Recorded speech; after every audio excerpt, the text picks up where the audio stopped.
2014, une nouvelle ère pour la Formule 1. Pour la première fois dans l'histoire de la discipline, les monoplaces seront motorisées par un groupe motopropulseur hybride extrêmement sophistiqué, utilisant carburant et énergie électrique.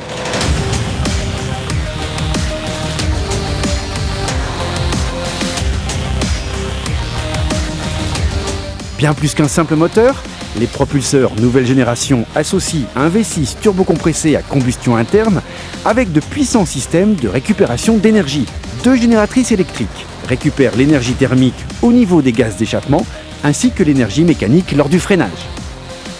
Les systèmes fonctionnent de manière complémentaire. Tout au long d'un Grand Prix, les écuries doivent trouver le bon compromis entre les deux sources d'énergie. Les deux génératrices électriques sont couplées au moteur turbo et parfaitement intégrées dans le châssis.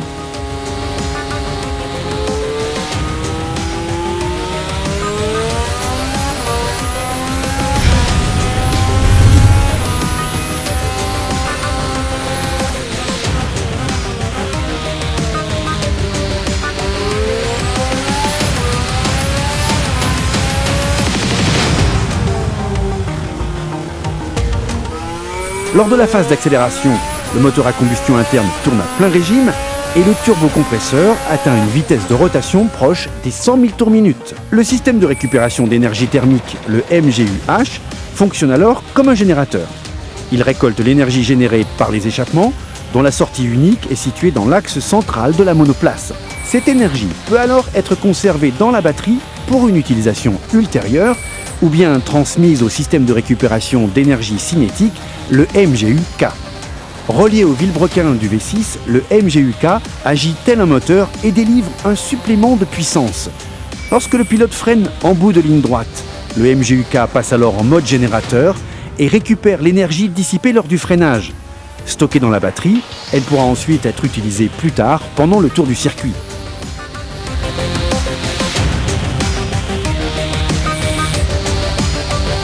Après un gros freinage, les vitesses de rotation du moteur et du turbocompresseur baissent fortement. Pour éviter le temps de réponse du turbo à la réaccélération, le MGU-H fonctionne comme un moteur et permet au turbo de conserver une vitesse de rotation optimale.